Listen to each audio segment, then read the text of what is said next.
Buenas noches, mi nombre es Jesús Martínez y yo le voy a poner lo que son los diagramas de temperatura y presión o diagramas de fase en lo que es teoría de control, teoría de la automatización.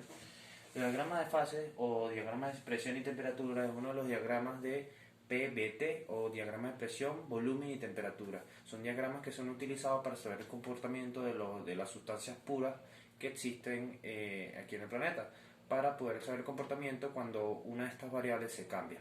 El que vamos a hablar hoy es el diagrama de fase o diagrama de temperatura. Este se utiliza para ver el comportamiento que tienen las sustancias puras al momento de cambiar tanto la temperatura o la presión que existe que perjudica esta sustancia. Los diagramas de presión o temperatura son diagramas que, como podemos ver en la gráfica, mencionan su comportamiento. Estos están compuestos de lo que vendría siendo unas líneas que van a ser la línea de sublimación, de solidificación y de vaporización. Esta nos dice el comportamiento cuando la sustancia va a poder pasar de un estado a otro, tanto de sólido a líquido, de líquido a gaseoso o de gaseoso a sólido directamente. Podemos ver dos puntos importantes que van a tener la gráfica, que va a ser el punto crítico y el punto triple.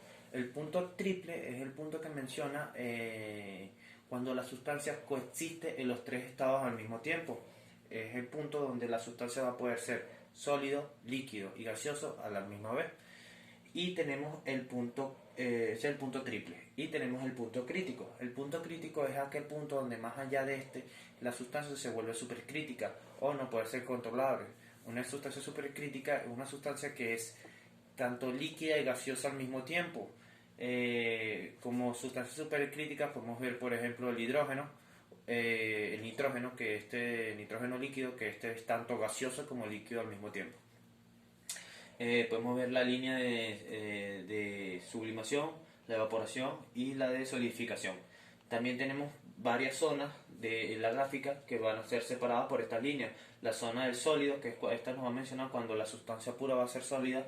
La zona líquida, que nos va a mencionar cuando la sustancia va a estar en un estado líquido. Y la zona gaseosa.